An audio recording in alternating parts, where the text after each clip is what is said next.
ఆచార్యులకి పక్షపాతం ఉండదు. ఆనాటి ద్రోణాచార్యులైనా ఈనాటి అధ్యాపకులైనా ఎవరైనా మేమందరం ఆచార్యులు, మాకేం ఉండదు. అది అందరికీ సమానంగానే చెబుతాం. కానీ విద్యార్థులకి చదువు తేడాగా వస్తుంది. దానికి కారణం వ్యాసభారతంలో వ్యాసుడు చెబుతాడు ఆ మాట. అశ్వత్థామ నారాయణాస్త్రం ప్రయోగిస్తాడు.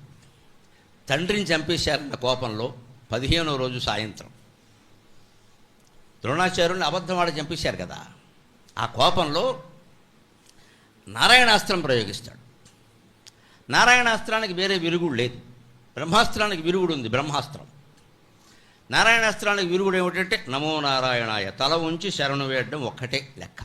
అందుకే వైష్ణవంలో ఇప్పటికీ శరణాగతే ప్రధానం. నారాయణుడు ఎంత కరుణామయుడు అంటే, ఎంత దుర్మార్గుడో సన్మార్గుడో మహావీరుడో ఏదైనా కానీ నేను చేయలేను, నేను తల ఒగ్గుతాను అని నేల మీద పడుకుంటే అస్త్రం పైనుంచి వెళ్ళిపోతుంది. అదే కృష్ణుడు, ఆయన నారాయణ స్వరూపమే కాబట్టి అర్జునుడికి అందరికీ ధర్మరాజుకి అందరికీ మీరు నేల మీద పడుకోండి, పడుకోండి. ఒక్కడు లొంగడు. ఎవడో తెలుసా? భీముడు. లొంగితే భీముడు ఎలా అవుతాడు? నేను లొంగను.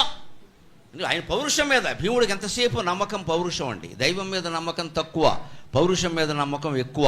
అర్జునుడికి దైవం మీద నమ్మకం, పౌరుషం మీద నమ్మకం సమానంగా ఉన్నాయి. అందుకని జగదేక వీరుడు అర్జునుడు కాగలిగాడు, భీముడు కాలేకపోయాడు. గమనించి, మనకి దైవం మీద పౌరుషం మీద నమ్మకం సమానంగా ఉండాలి. ఎందుకని మనం అనుకున్నంతలో ఏది అయిపోతే ఇక్కడ మనం కష్టపడి పని చేయవలసిందే. దానికి దైవానుగ్రహం ఉండాలి. అంటే మనస్సులో ఎప్పుడు చేసేటువంటి జపం చేస్తూనే ఉండాలి, మన పని మానేయకూడదు. మనం జపం చేస్తున్నాం కదా అని జ్వరం వచ్చిన బెళ్ళేసుకోమనుకుంటే నారాయణమూర్తికి మన జ్వరం తగ్గించాల్సిన అవసరమే లేదు. ఎందుకంటే నీ డబ్బు కొంత ఖర్చు కావాలి, డాక్టర్ గారు కొంత బాగుపడాలి.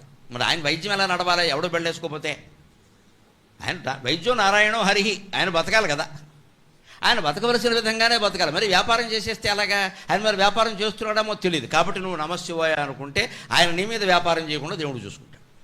ఎప్పుడు దైవానుగ్రహం అంటే ఇది. పురుష ప్రయత్నం మానకూడదు. భీముడికి అర్జునుడికి తేడా ఏమిటంటే, భీముడు ఎంతసేపు ఈ గద, ఈ యుద్ధం, బాణాలు దీని మీద ఆధారపడ్డాడు. అర్జునుడు అలా కాకుండా, అన్నయ్య నీకు తెలియదు, మనం ఎంతున్నా పక్కన కృష్ణుడు ఉన్నాడు, మనకు అదృష్టం, భగవంతుడిని బావా అని పిలుస్తున్నావు, ఇంతకంటే అదృష్టం ఎవరికి ఉంటుంది? ఆయన్ని గుర్తించాలి. నువ్వు గుర్తించుకో, నేను గుర్తించను, ఆయన మేనత కొడుకు, మేనమామ కొడుకు అంతే అనేవాడు. అందుకే భీముడు లొంగల. చివరి కృష్ణార్జునులు ఇద్దరూ వచ్చి భీముడు రథం మీదకి ఎక్కి ఆయన లాగి కింద పడుకోబెట్టారు బలవంతంగా. నారాయణాస్త్రం పైనుంచి వెళ్ళిపోయారు. ఇంకా దాని స్వభావం ఏమిటంటే, అది ఎవరైనా ఎదిరిస్తే మరింత రెచ్చిపోతుంది, ఎదిరించకుండా ఉంటే ప్రశాంతంగా వెళ్ళిపోతుంది. బ్రహ్మాస్త్రానికి బ్రహ్మాస్త్రం విరుగుడు, నారాయణాస్త్రానికి శరణాగతి విరుగుడు. పాశుపతాస్త్రం ఉంది, సూపర్ మ్యాన్ శివుడు, దానికి విరుగుడు లేదు. శరణన్నా వదలదు, ఏమన్నా వదలదు, వేసేస్తే అయిపోయినట్టే లెక్క. అందుకే అది ప్రళయకాలంలో మాత్రమే శివుడు ఉపయోగిస్తాడు పాశుపతాస్త్రం. అది అర్జునుడి దగ్గర ఉంది, అది వేస్తే ఆయన యుద్ధం చేయాల్సిన పనేం లేదు, 5 నిమిషాల్లో మొత్తం క్లోజ్. అందుకే భీష్ముడిని ఏ యోధుడు ఎంత గొప్పవాడో మీరు అంచనా వేసి చెప్పమని దుర్యోధనుడిని అడిగితే అందరి గురించి ఏవో లెక్కలు చెప్పాడు. అర్జునుడి గురించి మీ అభిప్రాయం ఏమిటంటే, దుర్యోధన నాకు వాకోనా నీకు ఊకోనా శిక్షము కాదు అన్నాడు. అంతే. నేను చెప్పడానికి నువ్వు వినడానికి కూడా సరిపోవయ్యా. అర్జునుడికి సరైన కోపం వచ్చే వరకే మనం బతికుంటాం, వాడికి మొత్తం కోపం వచ్చిందంటే ఒక్క బాణంతో మొత్తం పోతామని చెప్పాడు. అది పాశుపతం. దానికి తిరుగులు. అందుకే కోపంలో రుద్రుడు ఎక్కువ, శివుడు ఎక్కువ. శివుడిని ఆశ్రయించిన వాడు ఇంకెవడేం చేయలేడు అసలు. ఈ తత్వంలో మీరు గమనిస్తే తేడా ఏమిటంటే, ఆ అశ్వత్థామ ఓడిపోయాక, అర్జునుడి చేతుల్లో ఓడిపోయాక, నాకు అర్జునుడికి తేడా ఏమిటి? మీ ఇద్దరం ద్రోణాచార్యుడి దగ్గరే నేర్చుకున్నాం కదా, మా నాన్నగారి దగ్గరే కదా. మా నాన్నగారు ఇంకా నాకే ఎక్కువ చెబుతాడు కదా పుత్ర వ్యామోహంతో. అర్జునుడు ఎందుకు నెగ్గాడు, నేను ఎందుకు ఓడిపోయా? ఎందుకంటే ఈయన ఆగ్నేయాస్త్రం వేస్తే ఆయన బ్రహ్మాస్త్రంతో దాన్ని వారించాడు. ఆగ్నేయాస్త్రం విఫలం కావడం అశ్వత్థామకి చాలా అవమానం అనిపించేది. ఆ క్షణంలో వ్యాసుడు కనబడ్డాడు. వ్యాసుడిని అడిగితే ఏం చెప్పాడో తెలుసా?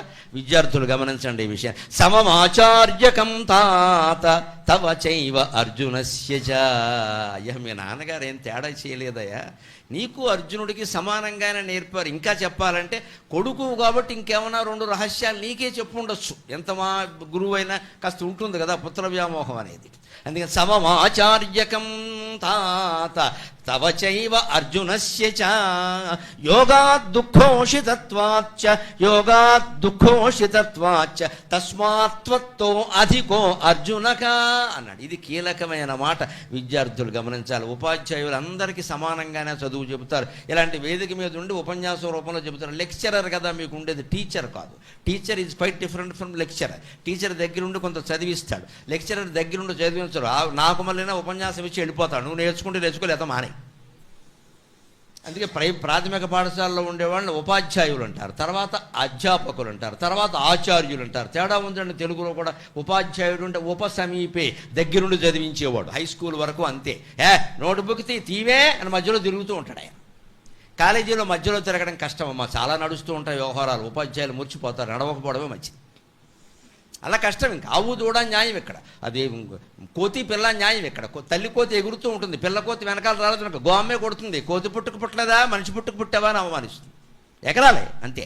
నేను ఎంతటి నువ్వు నేర్చుకోవాలి, అధ్యాపకుల దగ్గరుండి నీకు నేర్పం.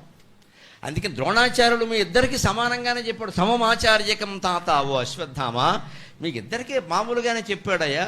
తవ చైవ అర్జునశ్చ, నీకు అర్జునుడికి సమానంగా చెప్పాడు. కానీ యోగాత్ దుఃఖోషితత్వాచ్చ తస్మాత్ త్వత్తః అధికః అర్జునః.